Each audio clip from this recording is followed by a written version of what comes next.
할렐루야. 만나서 반갑습니다. 그리고 주일날 이렇게 세 교회가 함께 모여서 예배하는 것이 얼마나 복되고 좋은지 모르겠습니다. 아까 들어왔는데 목사님이 이렇게 작은 교회 와서 설교해 보신 적 있냐고 물어보십니다. 저희 공동체가 이렇게 작습니다. 저희가 작은 공동체를 만들고 있기 때문에 이 숫자가 결코 중요한 게 아니고, 오늘 특별히 세 교회가 아까 우리 선생님 기도해 주신 대로 함께 연합해서 예배하는 게 얼마나 주님 기뻐하실까, 이런 생각이 듭니다. 여러분, 오늘 우리가 요한복음 2장 말씀을 같이 읽었습니다.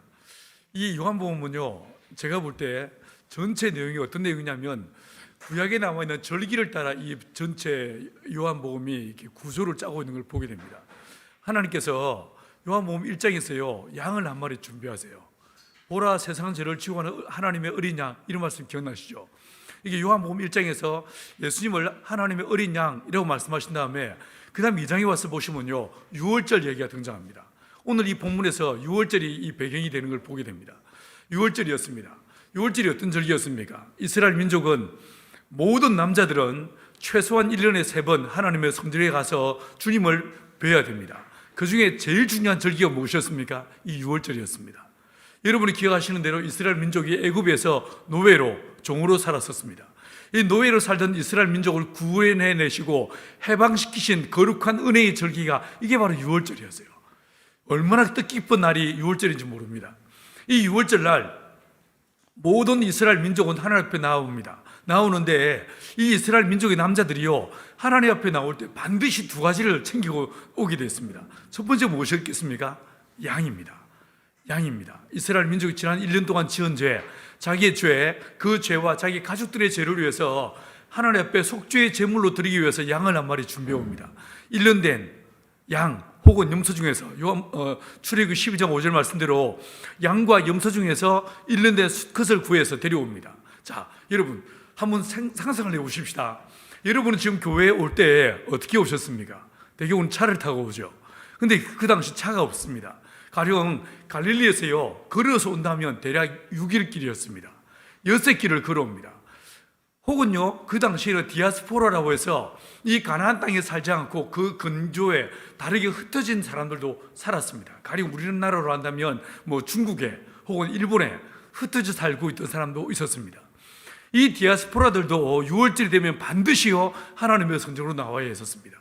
그들이 그 먼 길에서 양을 데리고 온다고 생각을 해보십시오. 이게 6월절이 언제였냐면 3, 4월달, 우리로 말하면요, 부활절 시즌이었어요. 이 부활절에 대개 어떤 일이 벌어집니까? 비가 오죠. 봄비가 내립니다. 그리고 우리나라 같은 경우도 황사 바람이 불어옵니다. 자, 이러다 보니까 우리나라와 비슷한 이 상황이다 보니까 이 가나안 땅에서요, 먼 길에서 양을 데리고 오다 보면 비를 맞습니다. 그리고 모래바람, 흙먼지를 맞기도 합니다. 이렇게 해서 열흘길을 혹은 한 달을 혹은 3일을 내려와서 드디어 하나님의 성전에 당도했다고 생각해 보십시오. 양들이 어떤 모습이겠습니까? 떼국물이 꼬질꼬질 흐르겠죠. 그러지 않았겠습니까? 이게 먼지에 또 비물에 이 떼국물이 흘렀을 거예요. 이러다 보니까 이 예루살렘 성전에는 이게 성이 있고요, 이 성에 문이 있습니다. 문들이 쭉 있는데 대략 8개 정도의 문이 있다고 이야기합니다. 근데 양들 이 들어가는 문이요, 아무렇게나 들어가지 않습니다. 이 양문, 온 이스라엘 민족이 데려온 양들이 하나님의 거룩한 예루살렘 성으로 들어가는데 양이 들어가기 위해서 만들어 놓은 문이 따로 있었어요. 그 문을 뭐라고 부르냐면 양문이라고 불렀습니다. 양문이라고 불렀어요. 그리고 이 양문 곁에, 자, 기억을 떠올려 보십시오. 양문 곁에 무엇이 있었습니까? 베데스다라는 연못이 있었어요. 기억나십니까? 요한복음 5장에 그 이야기 나오죠. 왜 연못이 있었을까? 이유가 있었습니다. 양들이 땡꾸물이 꼬질꼬질 흐르니까 이 더러워진 양들을 씻고 깨끗하게 한 다음에 데리고 들어가기 위해서 양문 곁에 베데스다라는 연못이 있었다는 거예요. 이해하시겠죠? 자, 씻고 들어갑니다. 들어갔는데 양들을 데리고 들어가면요, 그 양문을 딱 통과하는 순간에 거기 누가 있었냐면 레위인들, 양을 판별하는 판별관들이 있었습니다. 여러분, 이 판별관들이요, 양들을 검사하기 시작합니다. 이 양이 혹시 불구가 아닌가, 혹시 너무 말랐지 않는가, 이게 제물을 드리기에 합당한가를 판정해 주는 이런 판정관이 있었다는 것입니다. 이분들이요, 이 양들을 가지고 막 판별을 하는데 생각을 해보십시오. 양들을 데리고 온 사람들은 그 멀리에서 데려올 때 자기 양들 중에서 제일 좋은 양을 데리고 왔을 거예요. 그러지 않습니까? 우리도 주 앞에 예물을 드릴 때 제일 좋은 것 드리지 않습니까? 저는 고1 때부터 교회를 하기 시작했는데 저희 고등부의 부장 집사님, 저희 고등부가 작은 고등부라서 이렇게 전도사님이나 목사님이 설교하신 것이 아니고 그 집사님이, 배집사님이 우리를 위해 설교하셨었습니다. 근데 기억을 떠올려보면요, 그 집사님은 매주 주일 헌금할 때마다 은행에서 새 돈을 찾아가지고 빳빳한 새 돈을, 한 번도 접혀지지 않은 새 돈을 준비해가지고 주 앞에 드리는 모습을 제가 본 적이 있습니다. 제가 어느 날 물어봤어요. 왜 그렇게 하시냐고 물어보니까 하나님 앞에 예물을 드리는데 그게 종이 한 장, 이 지폐 한 장이라도 새 것, 진짜 좋은 것 드려야 되지 않겠냐, 이런 말씀을 내가 들은 기억으로 감동을 받은 적이 있습니다. 여러분, 양들 역시 마찬가지였을 거예요. 이 양들을 데리고 오면서 정말 준비된 제일 좋은 양 데리고 왔습니다. 근데 며칠 걸어오는 동안에 이 양들이 더럽혀지고 뭔가 문제가 있을 수도 있었겠죠. 이런 문제가 있는 양들을 위해서 판정관이 이 양은 주 앞에 드리기에 합당하지 않다, 합당하다, 이걸 결정해 주는 거예요. 그런데요, 우리 읽지 않았지만 요한복음 2장에서 보시면 무슨 얘기가 나오냐면 이 예루살렘 성 안에 양을 바꾸어 주는 사람이 있다 라고 얘기했어요. 이걸요, 이 본문에는 그 얘기만 나오지만 사실은 이 사료를 통해 찾아보시면요, 그 당시에 이 예루살렘 성 안에 4군데나 양을 파는 가축시장이 있었어요. 왜 이런 일이 벌어졌을까요? 여러분, 레위인들이 주로 이 양들을 판정해 주는데 이 사람들이요, 제사장들하고 뭔가 결탁을 했습니다. 그래가지고 이 사람들은, 그 일반 서민들은, 성도들은요, 양을 다 준비해 왔습니다. 근데 그 판정관들이 사사건건 양들마다 이걸요, 뭔가 꼬투리를 잡아가지고 다 불합격 판정을 내려버린 거예요. 불합격 판정 내려버리고 저기 가서 양을 새로 사오라고 시킵니다. 여러분, 이렇게 양을 사옵니다. 여러분, 데려온 양 결국은 주 앞에 드리지 못하고 레위인들이 이야기하는 그 시장에 가서 양을 사옵니다. 여러분, 그때 이 가축시장에서 양을 파는 사람들이 제값에 팔았겠습니까? 이제 7월달 되면요, 우리가 바캉스 갑니다. 여러분들이 여름 휴가 가겠죠. 이제 코로나로 끝나고 하니까 아마도 이제 이 여름에 휴가 갈 것입니다. 휴가 간 거 기억해 보십시오. 계곡에 갔습니다. 자리세 어떻습니까? 엄청나게 바가지를 씌우죠. 여러분, 동해 바닷가 갔습니다. 어떻게 됩니까? 그냥 숙소마다 얼마나 바가지를 씌우고 이렇게 사람을 괴롭히는지 모릅니다. 똑같은 일이 벌어지는 거예요. 이 양들에게요, 엄청난 고리를 붙입니다. 이 양들을 울며 겨자 먹기로 바꿔야 되는데 이 바꿔주는 양들을 별로 내 양과 별로 차이도 없어 보이는데 그 양에게 2배, 3배의 바가지를 씌우는 거예요. 그 결과 이 사람들은 하나님 앞에 제물을 드리면서 사람들은 낙심하고 상심하게 됩니다. 근데 하지만 제사장들은 어떤 일이 벌어지겠습니까? 이걸 기회로 삼아서 엄청난 폭리를 취하게 되더라고요.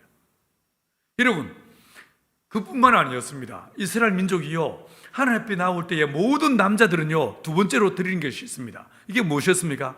반세겔 성전세였습니다. 당시 이스라엘은 로마의 압제 아래에 있었습니다. 혹시 기억나시거나 보신 적 있습니까? 그 당시에요, 로마 황제들은 황제로 딱 등극하는 순간에 자기의 얼굴이 새겨져 있는 동전을 주조했습니다. 그래서 그 시대는요, 모든 이 로마 시대에서 그 동전이 통용되었습니다. 여러분, 이스라엘도 예외가 아니었습니다. 이스라엘은 로마의 압제 아래에 있었습니다. 이 로마의 황제의 얼굴이 새겨져 있는 그 동전을요, 모든 이 이스라엘 사회에서 그대로 사용했었습니다. 그런데 이 반세기를 바치는데 반세기를 대략 얼마쯤이었을까? 대략 노동자 이틀치 품삯이라고 생각하시면 됩니다. 그냥 계산하기 좋게 여러분들 하루 나가서 일당 얼마 받으십니까? 예? 얼마 받으신다고요? 14만 원 받으신다고요? 바로 나오네요. 제가 집을 짓는 사람이거든요. 제가 목사지만 저희 공동체에서 제가 집을 지금까지 한 45채 정도를 지어봤어요. 작년에 저쪽 이제 바로 제가 있는 사는 곳은 의성인데 의성 바로 위에 예천이라는 곳이 있습니다. 이 예천에 하루는 이 7월달쯤에 제가 어떤 이야기를 들었냐면 가난한 목사님 교회가 사택이 있었는데 그 사택이 지금은 우리가 이렇게 콘크리트를 치거나 합판을 치는데 옛날 집 생각을 해보십시오. 옛날 집들은 어떻게 지었습니까? 종이로 천정을 만들었죠. 기억나십니까? 종이로 천정을 발랐었어요.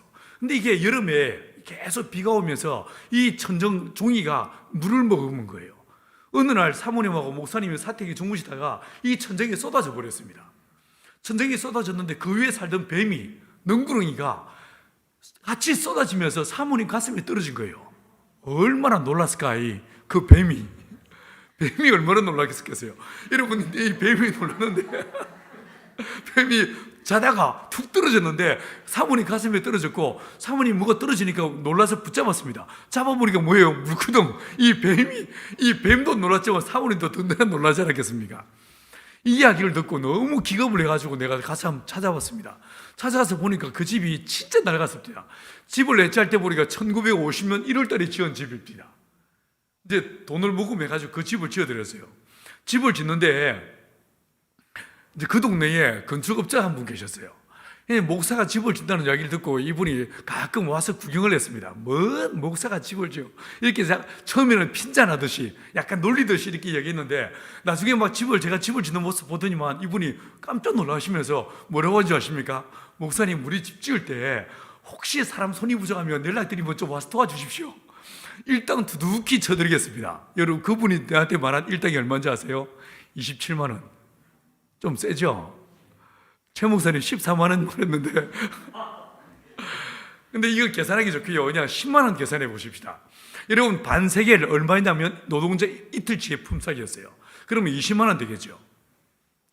적지 않은 돈이었습니다. 모든 이스라엘 남자들은 1년에 한 번 반세겔 이 성전세를 드리게 되어 있었습니다. 자, 여러분, 성전세를 준비해 봅니다.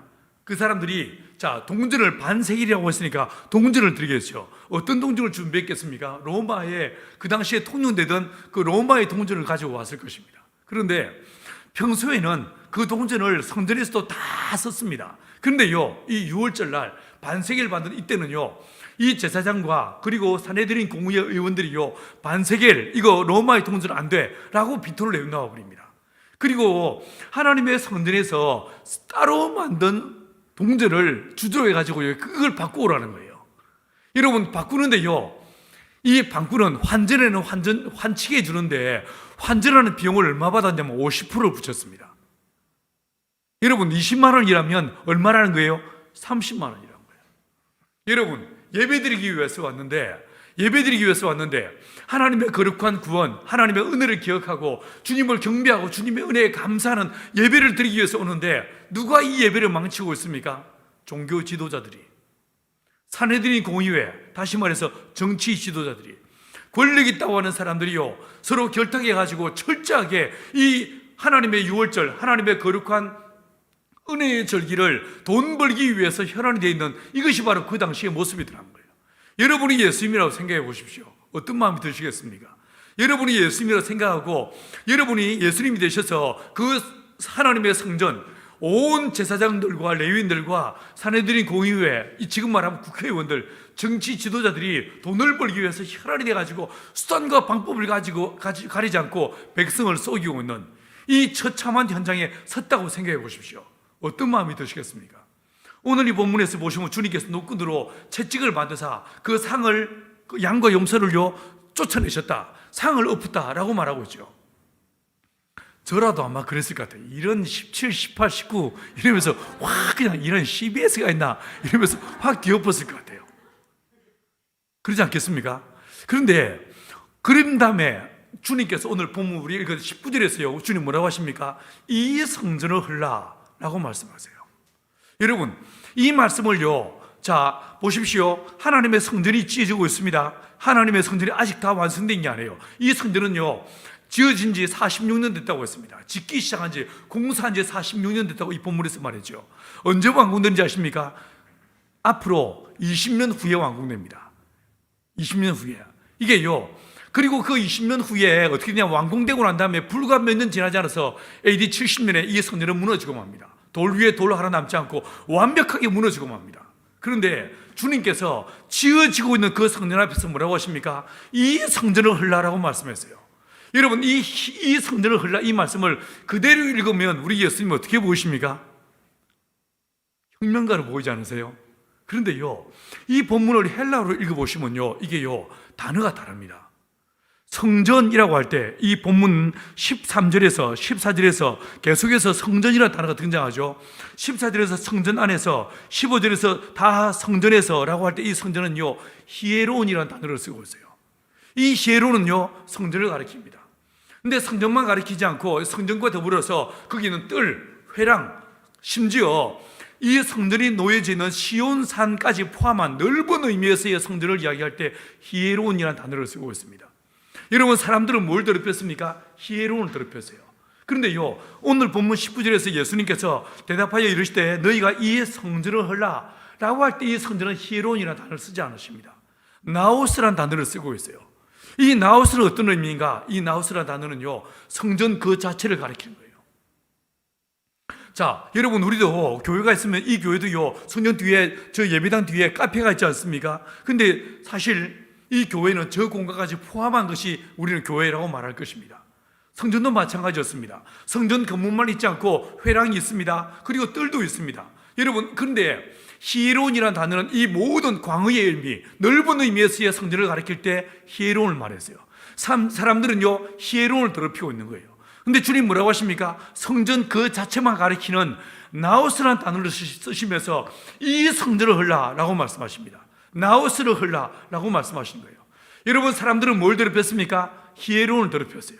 근데 주님 뭐라고 하십니까? 이 성전을 헐라라고 말씀하시면서 이 본문에서 부연 설명하시기를, 이는 예수님은 성전된 자기 육체를 가리켜 말씀하신 것이라 라고 이야기하고 있는 것을 보게 됩니다.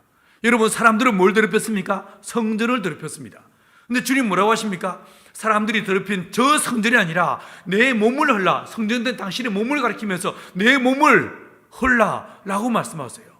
여러분, 이 헐라라는 이 단어도요, 사실 굉장히 무서운 단어입니다. 리사테라는 단어인데 이 말은요, 파괴하다, 파멸하다 이런 뜻입니다. 여러분, 예수님이 어떤 분이십니까? 예수님은 하나님의 본체이십니다. 하나님의 아들이십니다. 그분은 창조주이십니다.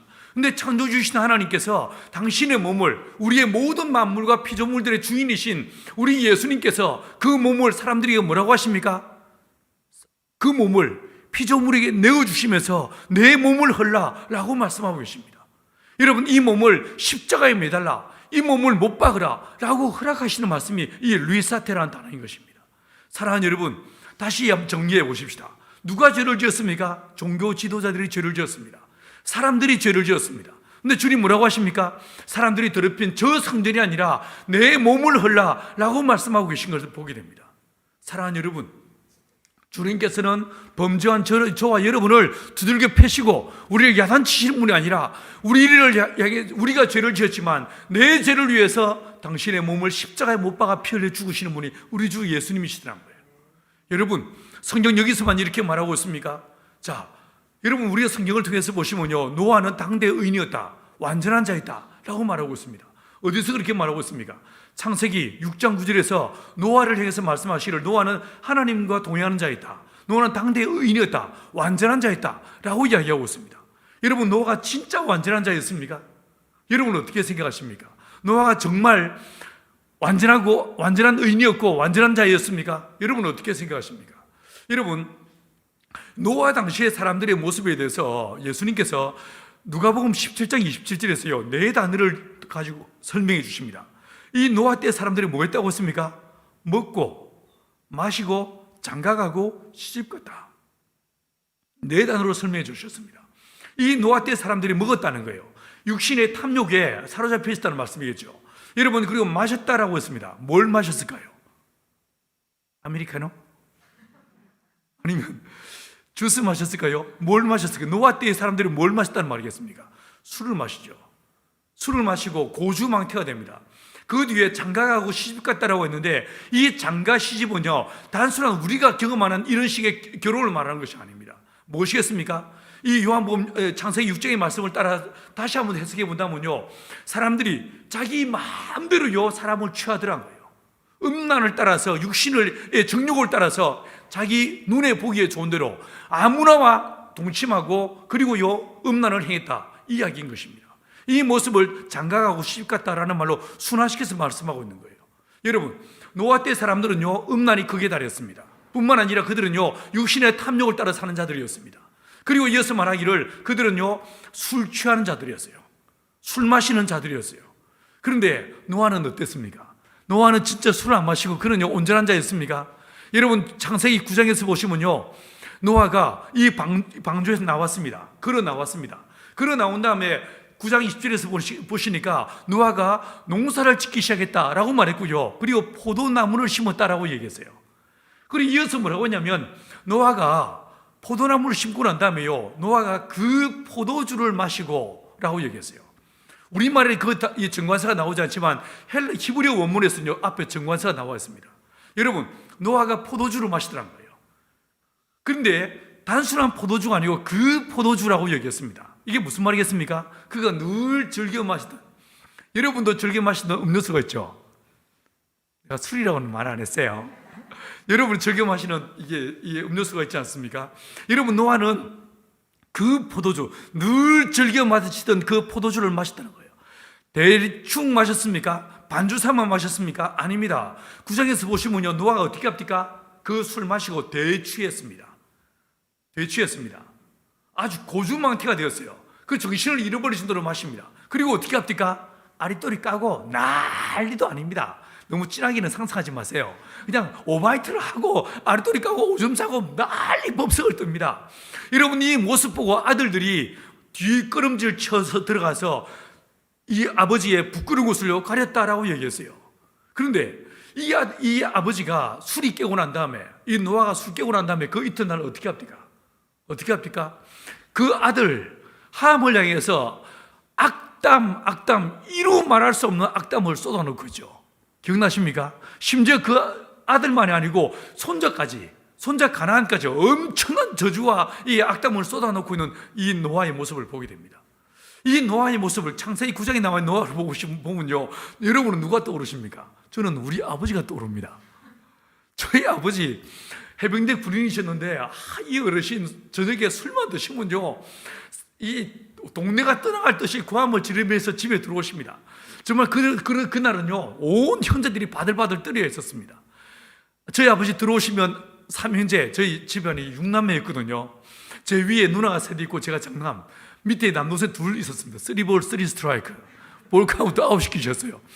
3남매, 어떨 때는 6남매를 무릎 꿇고 앉혀놓고 햇말도 하시면서 알았나 이러시면서 얼마나 저희들을 괴롭히시고, 무릎 꿇고 있다가 너무 다리 아파서 조금만 움직이면 여지없이 깃방망이 내리시던 우리 아버지, 술 취한 저희 아버지, 예수 믿기 전에 저희 아버지, 이 노아의 모습에서 우리 아버지의 모습이 어른거립니다. 여러분, 노아가 당대에 완전한 자였다고요? 의인이었다고요? 천만에요. 내가 볼 때요, 노아요, 방주 밖에서 물에 빠져 죽는 인간들하고요, 아무 차이 없는 똑같은 인간이었어요. 똑같은 죄인이었어요. 아무 차이 없는 인간이었어요. 근데 왜 성경은 이 노아를 의인이라 말하고 있을까요? 왜 완전한 자였다고 말하고 있을까요? 여러분, 창세기 6장 8절에서 보시면요, 어떤 말씀이 나오냐면, 노아는 하나님께 은혜를 입었다라고 말하고 있습니다. 노아가 행위로서 그의 삶이 거룩하고 경건하고 의로웠기 때문에 의롭다고 말하고 있는 게 아니에요. 좀 전에 우리 알아본 것처럼 노아는요, 똑같은 죄인이었어요. 우리와 아무 차이 없는 죄인이었어요. 그런데 이 노아가 무엇을 입었다고요? 하나님의 은혜를 입었다는 거예요. 어떻게 하나님의 은혜를 노아가 입었습니까? 여러분, 이 노아가 100년에 걸쳐서 방주를 다 만들었습니다. 다 끝나고 나니까, 작업이 끝나고 나니까 7장 1절에서, 창세기 7장 1절에서 하나님께서 노아에게 찾아오십니다. 그리고 뭐라고 하십니까? 노아야, 너는 너의 권색과 가족을 데리고 그리고 온 피조물들을 데리고 저 방주 안으로 들어가라 라고 말씀하십니다. 근데 이 구절을요, 영어로 읽어보시면요, Go into the ark 라고 말할 수 있겠죠. Go into the ark라고 되어 있어요. 자, Go into the ark라고 할 때, 발음이 좀 꼬질해서 죄송합니다. 그냥 이해하고 들으세요. 시골 촌놈이 뭐 어떻게 하겠습니까? 자, Go into the ark 했을 때에 하나님은 어디 계신 것 같습니까? 방주 바깥 어딘가에 서 계시겠죠. 그죠? 그리고 방주를 가리키면서 저 방주로 들어가라고 말씀하신 거예요. 그런데요, 이걸 킹 제임스 버전으로 읽어보시면요, 혹은 히브리어 원문으로 읽어보시면 이 단어가 어떻게 되냐면요, come into the ark라고 읽을 수 있어요. 자, 하나님이 come into the ark, 이게 히브리어로 보라는 단어를 쓰고 있는데 come이라고 할 때 하나님은 어디 계신 거예요? 방주 안에 계신 거예요. 아니, 하나님이 방주가 되시는 거예요. 하나님이 방주가 되셔서 물에 빠져 죽어 마땅한 노아와 그 가족들을 어떻게 하십니까? 그 품에 끌어 안아 버리시는 거예요. 끌어 안아 버리시고 노아가 맞아야 될 모든 저주의 빗물을 누가 맞으십니까? 하나님이 대신 맞으시는 거예요. 이게 바로 하나님의 은혜인 거예요. 여러분, 죄는 누가 지었습니까? 우리가 짓는 거예요. 누가 죄인이었습니까? 노아가 죄인이었어요. 똑같은 죄인이었어요. 방주 바깥에서 물에 빠져 죽는 그 모든 인간들하고 노아는요, 아무 차이 없는 인간이었어요. 그런데 하나님께서 이 방주가 되셔서 노아를 그 품에 끌어안으시고 노아가 맞아야 될 모든 저주의 빗물을 대신 맞으시더라고요. 여러분, 하나님은요, 우리에게 은혜를 베푸세요. 이 은혜가 무엇입니까? 노아의 방주처럼 하나님이 대신 매를 맺으시고, 오늘 이 본문에서 말씀하신 대로 이스라엘 민족이 종교 지도자가 죄를 지었지만 하나님께서 그들을 정죄하시고 그들을 심판하신 것이 아니라 이 성전을 헐라, 나오스, 당신의 몸을 가리키면서 이 성전을 헐라고 말씀하신, 이게 바로 하나님의 은혜인 거예요. 여러분, 창세기 22장 기억나시죠? 어느 날 아브라함에게 하나님이 찾아오십니다. 아브라함은 너의 독자, 너의 사랑하는 이삭, 네 아들을 내가 지시할 땅으로 데려가서 번제로 바치라고 말씀하십니다. 아브라함이 어떻게 합니까? 그대로 순종합니다. 여러분, 믿음이 무엇입니까? 믿음이 무엇이 믿음이라고 생각하십니까? 여러분, 성경을 보시면요, 하나님께서 우리 인간에게 말씀하실 때 이 말씀은요, 두 가지 중요한 패턴이 있습니다. 첫 번째로요, 하나님의 말씀은 절대로 청유형이나 의무문이나 서술형으로 구술되지 않습니다. 어떤 말씀이든 하나님의 말씀은요, 명령형으로 주어집니다. 하나님은 절대로 우리에게 서술형으로 말씀하지 않습니다. 주 예수를 믿을래? 이래 안 물어보십니다. 뭐라고 하십니까? 믿어라 라고 명령하십니다. 맞죠? 아브라함아, 너는 너의 본토 친척 아버지 집을 떠나 내가 내게 지시할 땅으로 갈래? 이래 안 물어보십니다. 뭐라고 하십니까? 가라 라고 명령하세요. 모든 말씀은요, 우리에게 명령으로 주어집니다. 왜 명령으로 주어질까요? 이유가 있습니다. 하나님은 저와 여러분을 영과 혼과 육으로 만드셨어요. 몸도 있죠, 영도 있죠. 그런데요, 정신도 있습니다. soul, 우리의 혼이 있습니다. 이 혼은요, 세 가지 기능이 있습니다. 지성, 감성, 의지라는 기능이 있습니다. 이 지성요, 어떤 사람은 머리가 좋은 사람이 있고 어떤 사람은 머리가 좀 이렇게 보통 평범한 사람도 있죠. 어떤 사람은요, 감각이 아주 감정이 예민한 사람이 있고 또 좀 둔감한 사람이 있을 수 있습니다. 그런데 누구든 예외 없이요, 우리 안에 의지가 있습니다. 이 의지, 왜는요, 하든지 말든지, 믿든지 말든지, 순종하든지 거부하든지, 이 둘 중 하나를 결정하고 선택하는 게 이게 의지라는 것입니다. 이 의지는요, 내 행동을 내 안에 있는 여러 많은 생각과 지식과 정보를 가지고 막 고민한 다음에 마지막 행동으로 딱 옮기기 직전에 작동하는 것이 의지라는 것입니다. 하나님은 저와 여러분 의지적 존재를 만드셨어요. 이 의지가 우리 안에 있다 보니까 이 의지는요, 하든지 말든지, 순종하든지 거부하든지, 사랑하든지 미워하든지 딱 둘 중에 하나입니다. 이 둘 중에 하나다 보니까 이게 중간 회색지대가 없다 보니까 하나님은 우리에게 말씀을 주실 때 반드시요, 말씀을 명령으로 주시는 거예요. 그래서 이 인류가요, 70억이 넘는 수많은 인구가 있다 할지라도 하나님 보시기에 전혀 헷갈리지 않으실 거예요. 하나님은요, 딱 보시면요, 사람이요, 딱 둘로 나눠지는 거예요. 양과 염소로 정확하게 나눠지는 거예요. 어떻게 나눠지겠습니까? 말씀에 순종하는 사람과 말씀에 거부하는 사람, 딱 둘로 나눠지는 거예요. 순종과 불순종 딱 둘로, 양과 염소로 정확하게 둘로 나눠지는 거예요. 예수를 믿는 자와 믿지 않는 자 딱 둘로 나눠지는 거예요. 전혀 헷갈리지 않으실 거예요. 사랑하는 여러분, 하나님의 말씀은 명령으로 주어집니다. 이 명령이란 패턴과 더불어 두 번째 패턴이 있습니다. 어떤 패턴인지 아십니까? 하나님의 말씀은 명령이 나오고 바로 이어서 뭐가 나오냐면요, 약속이 나옵니다. 주 예수를 믿으라, 그리하면 너와 내 집이 구원을 얻으리라. 약속이 나옵니다. 반드시 약속이 나옵니다. 하나님의 말씀은 명령과 약속이란 이 두 개의 조합으로 이루어져 있는 걸 보게 됩니다. 여러분, 무엇이 믿음입니까? 믿음은 들음에서 나며 들음은 곧 그리스도 예수의 말씀으로 말미암느니라. 여러분, 우리의 감정으로 아멘, 이게 믿음이 아닙니다. 믿음은요, 하나님의 말씀에 나를 쳐서 복종시키는 게 믿음인 거예요. 가라면 가고 서라면 서는 것, 이게 바로 믿음인 거예요. 여러분 창세기 12장에서 하나님께서 아브라함에게 첫 번째 찾아오셨습니다. 너는 너의 본토 친척 아비 집을 떠나 내가 내게 지시할 땅으로 가라 라고 하니까 아브라함이 어떻게 합니까? 하란에서 모았던 모든 사람과 모든 재산을 가지고 떠나갑니다. 이 12장 5절에서 보시면요, 아브라함이 그 땅에 이르렀어요. 그런데 6절에서 뭐라고 하는지 아십니까? 아브라함이 그 땅을 통과하여 세겜까지 내려갔다라고 말했습니다. 여러분이 아시는 것처럼요, 가나안 땅은 구약에 별명이 있습니다. 어떤 별명이 있습니까? 기억 안 나세요? 이 가나안 땅은요, 젖과 꿀이 흐르는 땅이라고 말했어요. 아브라함이 그 땅에 딱 어느 순간에 여기인가 보다 라고 바로 알았을 것입니다. 근데 이 아브라함이 어떻게 합니까? 그 땅이 멈추지 않습니다. keep going 합니다. 그냥 통과해 버립니다. 왜 통과해서 내려갔을까요?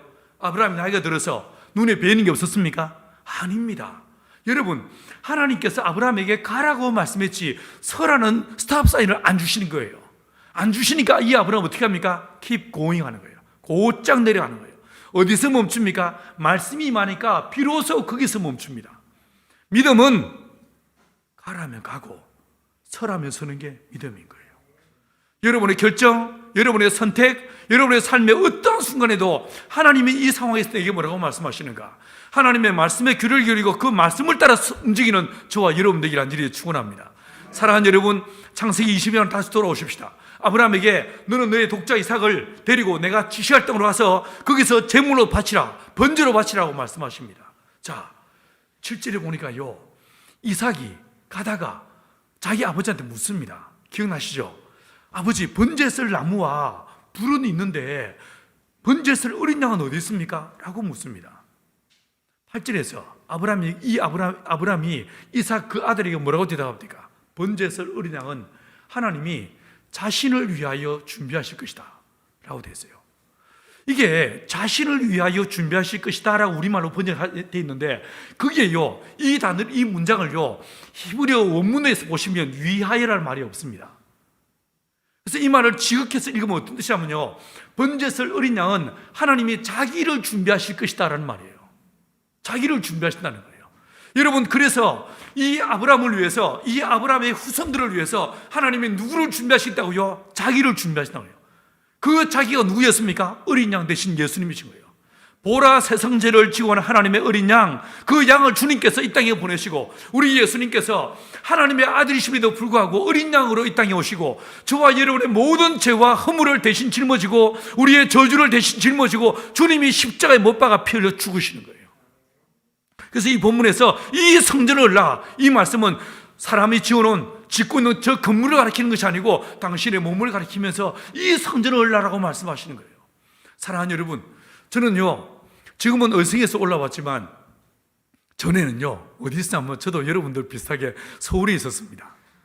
어디 살았냐면요, 어디 있었냐면요, 서울에 있는 온누리교회 부목사였습니다.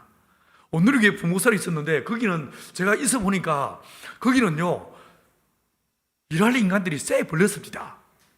두 번째로, 내가 그 교회에서 만나는 대부분의 사람들은 너무 신실한 사람들이었어요. 뭐 특별히 목사가 필요 없는, 알아서 예수 믿고 알아서 큐티하고 알아서 선교하는 정말 신실한 분들, 이런 분들 만나면 저 어떻게 하겠습니까? 다 속옷이 두 손 모고 안녕하세요 이러면서 점점 여성화되는 내 모습 보는데 미치겠습니다. 내가 이러려고 목사 됐나, 이런 깊은 절망감이 저를 짓눌렀습니다. 하나님, 여기는 저 아니라도 일할 인간들 쎄 벌렸습니다. 저 내보내주십시오. 제가 이 시골에 가서, 농촌에 가서 목사 계급장 떼고 예수님께서 목수라고 하는 전문적인 직업을 가지고 사람들과 더불어 살았던 것처럼, 주여, 저도 목사 계급장 떼고 내 삶으로 복음을 전하고 싶습니다. 이렇게 마음을 먹었습니다. 그리고 기도를 했습니다. 주님, 제발 여기서 내보내주십시오. 때를 쓰고 때를 써서 어느 날 주님이 됐다, 그만해라, 가라 이러시면서 하산 명령을 내리셨습니다. 뛸 듯이 기뻤습니다. 온누리교회 사직서를 제출했습니다. 돌아가신 하용조 목사님이 저를 잡아오라고 난리가 났는데, 딱 보시면 좀 뺀질거리 안 생겼습니까? 휴대폰 꺼버리고 아예 교육자 회의를 안 나갔습니다. 그러다가 어디서 내가 하용조 목사님한테 붙잡혔냐면, 서빙구에 있는 온누리교회 맞은편 신동아 쇼핑센터 지하 3층에 사우나가 있습니다. 어느 날 땡땡이 치고 선교사 한 분하고 거기 사우나를 갔는데 이분도 땡땡이 치고 거기 와 계신 거예요. 저를 보자마자 너 이리 와! 꼼짝없이 그래서 붙잡혔습니다. 이분이 저를 이게 옆에 앉혀놓고 너 도대체 정신이 있어 없어? 야, 현대 선교는 도시 선교인데 뭔 농촌이야? 너 농사 지어봤어? 아닙니다. 땅 있어? 없습니다. 부모님 농사꾼이야? 아닙니다. 저희 아버지는 해병대? 뭐 내가 뭐라고 얘기할 수 있는 게 아무것도 없었습니다. 이분이 막 저를 체근하시다가 너 날 설득시키라. 설득시키면 내가 널 내려보내주마. 설득을 못 시키면 너 수업 국물도 없어. 이러셨습니다.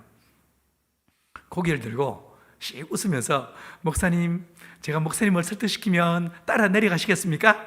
라고 말하니까 이분이 껄껄껄 웃으시면서 내가 졌다 이러십니다. 제가 이래봬도 화용조 목사와 싸워 이긴 사람입니다. 그 이후로 이분이 저를 볼 때마다 야, 너무 기분 좋다. 내가 뭐 도와줄까? 뭐든지 말만 해라. 라고 말씀하시는데 여러분이라면 뭐라고 말하겠어요? 제가 이 목 끝에서요, 땅 사주세요. 이게 목 끝까지 올라왔는데 이걸 꽉 눌러버리고요, 목사님, 제가 목사님 밑에서 많은 것 배웠습니다. 제가 나이가 아직 어리고 젊으니까 맨 땅에 헤딩해 보겠습니다. 기도만 해 주십시오. 멋지죠? 이 멋진 건요, 대가를 지불해야 돼. 제가 퇴직금 정산하고 나니까 10만 3천 원 있습니다. 그 돈 들고 보은으로 내려가 충청북도 보은으로 갔습니다. 여러분, 제가 어떻게 해서 느껴지십니까? 저는 경상도 진주가 고향입니다. 저희 처가댁요, 전라북도 익산, 전 충청도랑 아무시랑 관계없이요. 그런데 주님이 보은으로 가라고 해서 보은으로 내려갔습니다. 제가요, 내려가면서 몇 가지 원칙을 정했습니다. 주님, 제가 농사를 지어본 경험도 없고 땅도 없고 돈도 없고 아무것도 없지만 맨 땅에 헤딩하겠습니다. 그리고 농업으로 자급자족을 해보겠습니다. 에너지도 직접 만들어 써보겠습니다. 그리고 집도 내가 직접 짓겠습니다. 의식주에 대한 일들을 내 손으로 한번 직접 한번 해보면서 대안들을 한번 만들어 보겠습니다. 어쩌면 그러면 그 길을 만들 수 있으면 이게 아시아, 아프리카 진짜 가난한 사람들한테 이건 길이 될지 모르겠습니다. 제가 딸기 아빠거든요. 큰애는 딸이고 둘째는 기집애예요. 딸기 아빠인데 얘들 학교 안 보내고 집에서 내가 직접 교육을 한번 시켜보겠습니다. 홈스쿨링 하겠습니다. 이런 현대 사람들이 만들어 놓은 모든 트랙들, 그 길들을 거부하고 길 밖으로 나가서 한번 새로운 길을 만들어 보겠습니다. 이런 마음 먹었습니다. 그리고 땅을 빌려서 농사 짓기 시작했습니다. 사실 그 동네 사람들은 아무도 내가 목소인 줄 몰랐습니다. 그냥 땅을 빌려서 농사 짓기 시작했어요. 땅을 빌려서 농사 짓기 시작하고, 그리고 처음에는 혼자 내려가서 6, 7개월 동안 혼자서 땅 파고 이제 이 농사를 지었는데 어느 날 제 정체가 달로가 났습니다. 지금은 달라졌지만 그 마을이요, 그때만 하더라도 신장로 큰 길에서 마을로 딱 들어가면 어떤 휴대폰도 터지지 않는 전파의 사각지대였는데, 이 서울에 있던 사람들이 제가 보훈에 있다고 하니까 휴가 갔다가 올라가는 길에 저를 찾아오셔서 아무리 전화를 해도 전화가 안 터지니까 이분들이요, 그 동네 어르신들한테 저를 물어보기 시작했습니다. 여러분, 제가 목사라는 사실을 숨기고 거기 은둔에 살고 있으면 저를 접선하러 왔을 때 용문을 조심해야 되지 않겠습니까? 뭐 강 선생님 어디, 아니 뭐 강 사장님 어디, 뭐 이름 물었어야 되는데 이 철딱선이 없는 사람들이 혹시 여기 강동진 목사님이라고 계세요? 이름 물었습니다.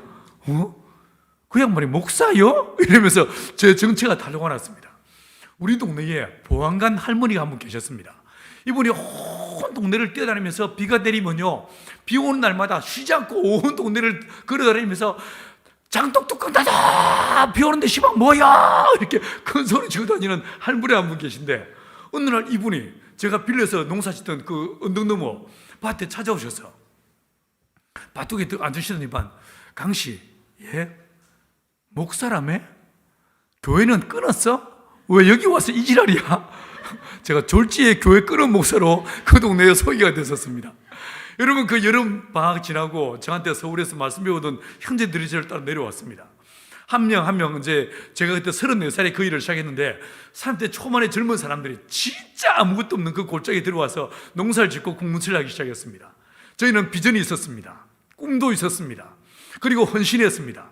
진짜 기도 열심히 했습니다. 저희 밭에 가서 정말 이 밭을 빌려서 농사 작물들을 심어놓고요, 그 밭에 가서 정말 기도 열심히 했습니다. 주여, 이 밭에 은혜를 더하셔서 30배, 60배, 100배 열심히 맺게 해달라고 기도했는데 기도로 안 되는 것도 있습니다. 저희가 분명히 밭에 고추 심고 호박 심고 들깨 심고 쫙 심었는데 한 2달 지나니까 심지도 않은 풀들이 쫙 올라오면서 저 풀은 초월이 됩니다. 동네 분들이요, 한 2년 동안은요, 참 젊은 것들이 희한하게 농사 짓는다 이러면서 지켜보시다가 딱 2년째, 두 번째 지날 무렵부터 저 더러운 놈들이 게을러 터져가지고 어디 서울 본부에서 돈을 대준이 줬다고 농사, 왜 풀을 키우고 지랄이요? 왜 뭐 하는 짓이요? 얼마나 난리가 났는지 모릅니다. 저희 풀 키운 거 아닙니다.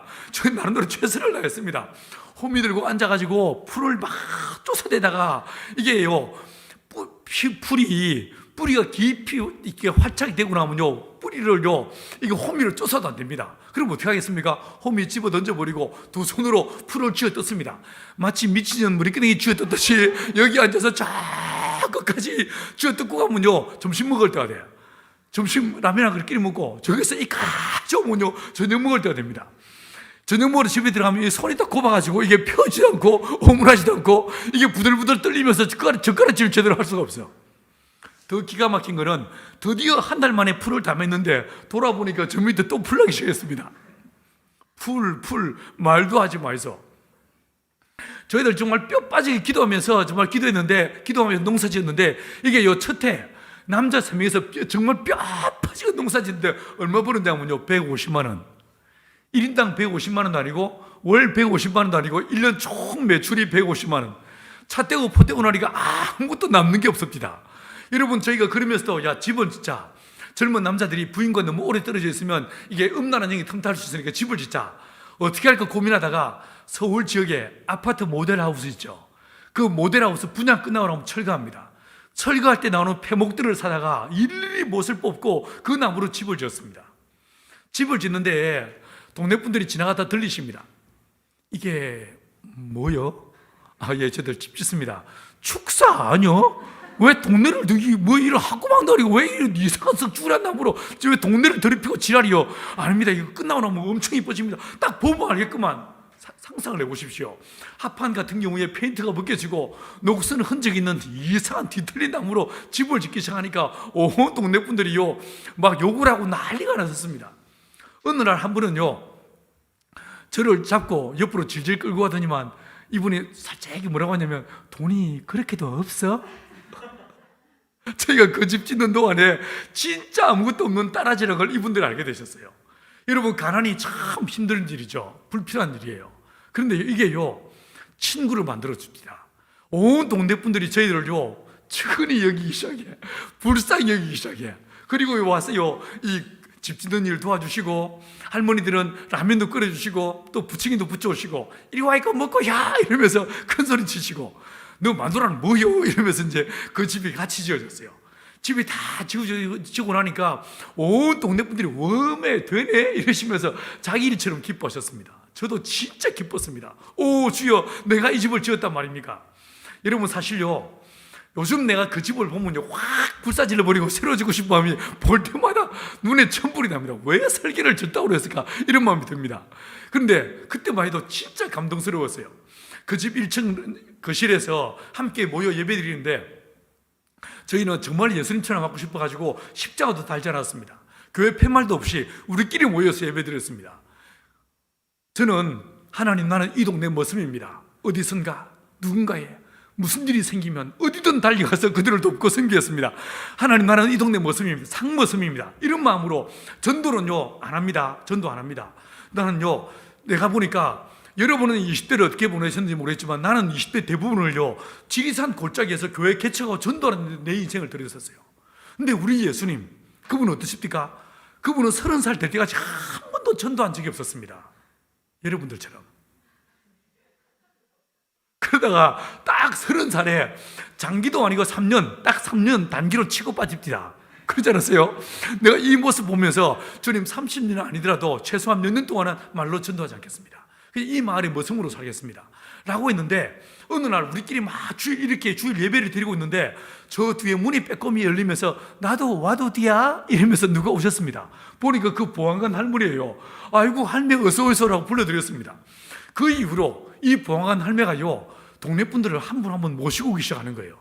너니 뭐요? 강씨 이야기 엄청 재밌어. 와서 들어봐. 이분들은 예배 들으러 온 게 아니에요. 설교 들으러 오는 게 아니고 이분들이요, 이야기 들으러 왔습니다.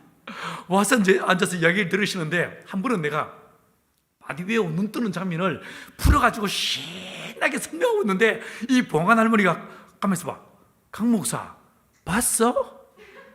뭐 본 것처럼 이야기하고 지랄이야. 내가 뭘 봐요. 어느 날 한 번은 내가 뭔가 교리적 설교를 하기 위해서 첫째, 둘째, 셋째 이러면서 막 설명한 다음에 결론을 딱 내리려고 하는데 이분이 뭐라고 하냐면, 강 목사, 오늘은 당최 뭔 말인지 모르겠어. 처음부터 다시 한번 해봐. 나는 결론을 내리려고 하는데 다시 서론으로 들어와서 설교를 리피트하게 만들었어요. 근데 그 할매가요, 내가 12월 달 때인데 내가 강 목사 설교 들어본 게 예수가 누군지 알겠네? 이러면서 세례받겠다고 하셨어요. 2년 반 지나니까 마을의 반 이상이 예수를 믿기 시작했어요. 교회가 잘 자리 잡아왔습니다. 하지만 저는요, 교회를 하고 싶은 게 아니었어요. 나는 기독교 공동체를 하고 싶었어요. 경제 공동체를 만들고 싶었어요. 유무상통하는 사도인제적 공동체가 내 꿈이었어요. 근데 이건 안 되는 거예요. 농사를 아무리 애터지게 지어도 이게 자리발 기미가 보이잖아. 너무 가난했어요. 여러분, 공동체 시작한 지요, 딱 5년 만에 공동체가 두 쪽으로 쪼개졌습니다. 한쪽은 쪽파, 한쪽은 양파. 양파는 기독교 공동체니까 완전 공유로 살자. 이게 양파였습니다. 쪽파는 무슨 소리, 개인의 사유를 인정해야지. 이게 쪽파였습니다. 양파와 쪽파로 쪼개졌고, 저희들은요, 무섭게 싸웠습니다. 모일 때마다 말씀의 거목을 휘두르며 싸웠습니다. 여러분, 이 인간들이 평소에 성경도 안 보는 것들이 성경에 이렇게 말하고 있는데 이러면서요, 말씀 구절구절 대면서 얼마나 싸운지 모릅니다. 이 책이 희한한 책이라서 이래 보면 이래 보이고 저래 보면 저래 보여요. 이 말씀의 검을 휘두르며 싸우다 우리가 내린 결론은, 우리는 가까이에게 너무나 먼 당신이다. 이쯤에서 끝내자, 이래 됐습니다. 5년째 그 11월 달에 마지막으로 1박 2일로 모여서 하고 싶은 말 다 하고 그 회의의 결과를 따라 해체하거나 아니면 둘로 쪼개기로 마음먹었습니다. 첫날 아침 먹고 싸웠습니다. 점심 먹고 싸웠습니다. 저녁 먹고요, 새벽 1시 반까지 싸웠습니다. 세상 사람들 술 마시면 햇말도 하고 햇말도 한다는데, 내가 보고 예수행인들은 술도 안 마시고 맨정신에 햇말도 하고 햇말도 합니다.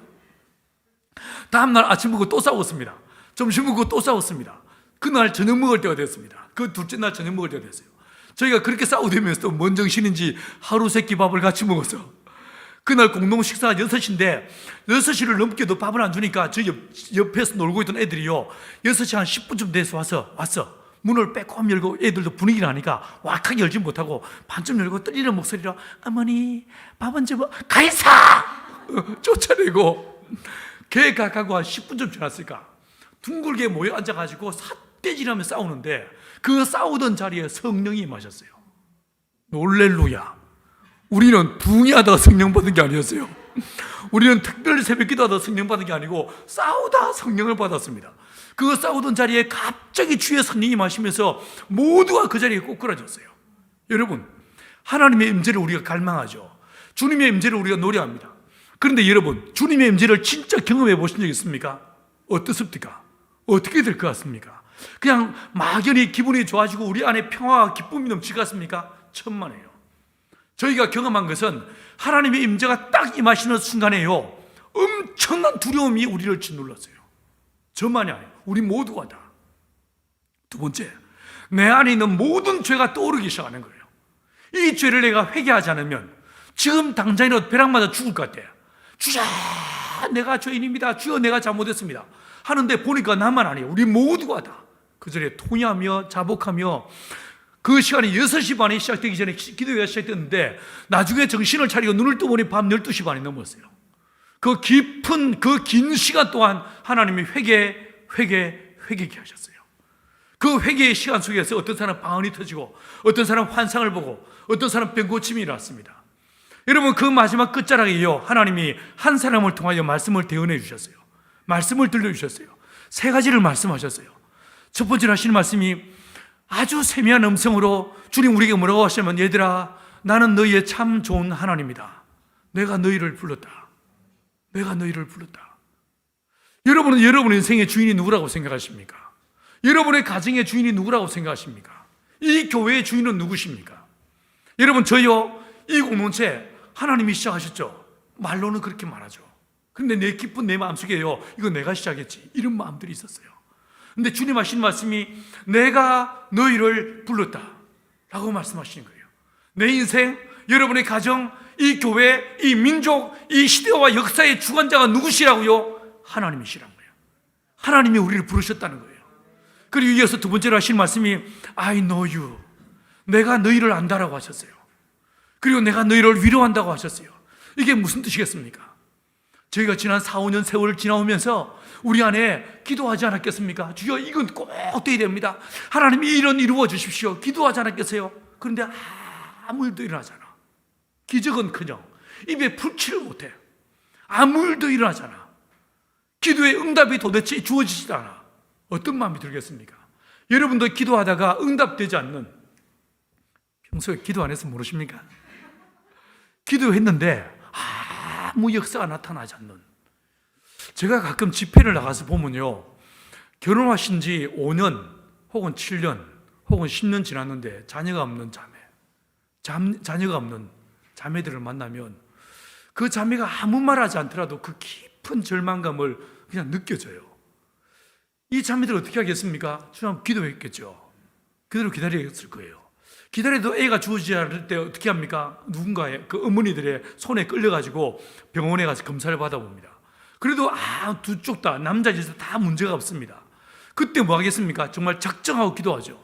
근데 기도해도 일이 일어나잖아. 여러 번 시술도 해봤지만 그 시술하는 것마다 실패해요. 이런 어려움들이 계속 점철되어질 때 이 자매의 마음속에 어떤 마음이 들겠습니까? 하나님 날 싫어하시나? 주님 날 기뻐하지 않으시나? 내가 뭔가 죄를 지었나? 이런 마음 들지 않겠습니까? 여러분, 저희들 마찬가지였어요. 여러분, 저희가 분명히 호기 있게 비전을 가지고 기도를 가지고 기도하고 꿈을 가지고 시작했는데 아무 일도 일어나잖아. 그 깊은 절망감 속에 우리에게 찾아온 마음은 무엇이겠습니까? 이게 하나님 기뻐하는 길이 아닌가? 이게 아버지 뜻이 아니었는가? 내가 음성을 잘못 들었는가? 이런 마음 들지 않겠어요? 기도에도 아무 역사가 나타나잖아. 마치 하나님께서 우리의 기도에 귀를 막고 계신 것 같은, 우리를 버리신 것 같은, 하나님께서 우리를 버리신 것 같은, 등을 돌리고 우리를 바라보지 않는 것 같은 이런 고아의 마음이 우리 안에 있지 않겠어요? 그러지 않겠어요? 여러분, 이런 절망에 빠지는 우리를 향해 주님 하시는 말씀이 내가 너희를 안다 라고 하셨어요. 내가 너희를 위로한다라고 하셨어요. 여러분, 이 코로나 시즌에, 아니 여러분의 인생 속에서 내가 예수 믿는데 내 인생에서 아무 일도 일어나지 않아. 하나님의 은혜는커녕 정상적이고 평범한 인생도 살 수가 없어. 이 깊은 절망이 여러분을 짓누르고 있지 않았습니까?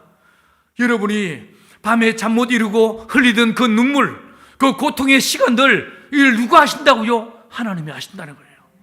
내가 너희를 위로한다 라고 주님 우리에게 말씀해 주셨어요. 그리고 이어서 세 번째로 하신 말씀이 내가 이 공동체를 통해서 영광을 받으시겠다고 말씀하셨어요. 여러분, 이것이 우리 공동체에 세 가지 주어진 말씀이었습니다. 여러분, 그 사건으로 우리 관계가 회복되었습니다.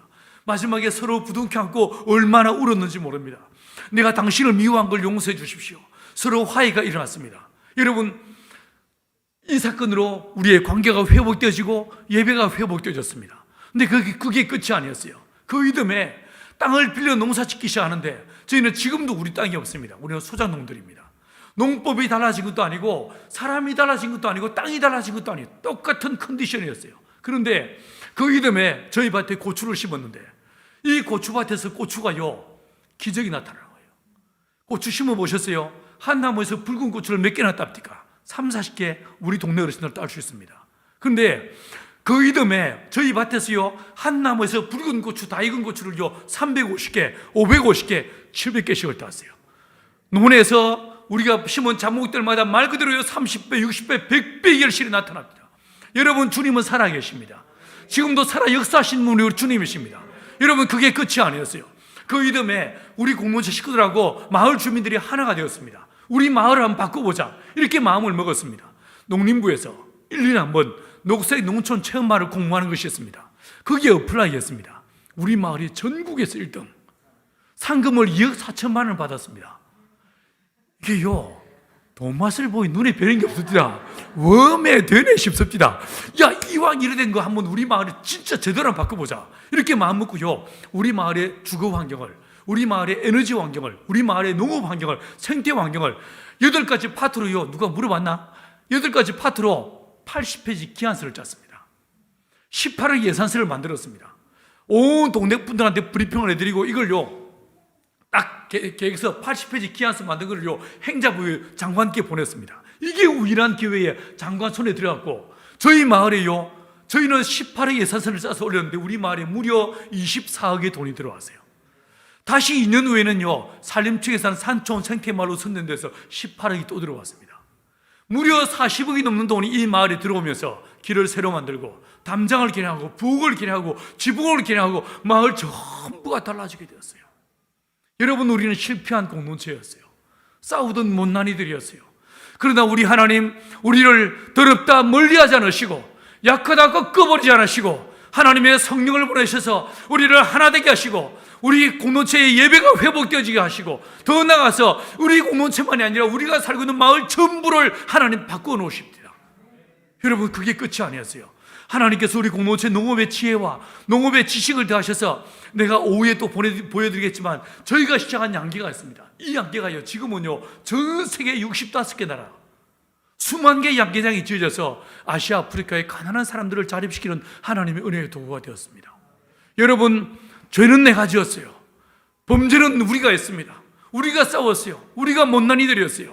그런데 하나님께서 이 성전을 흘러 말씀하시면서 당신의 몸을 십자가에 내어놓으시고 그 찢기신 그 몸, 흘리신 피를 통하여 우리를 정결케 하시고 우리 안에 하나님의 기적을 경험하게 하시고 하나님의 살아계심을 경험하게 하셨습니다.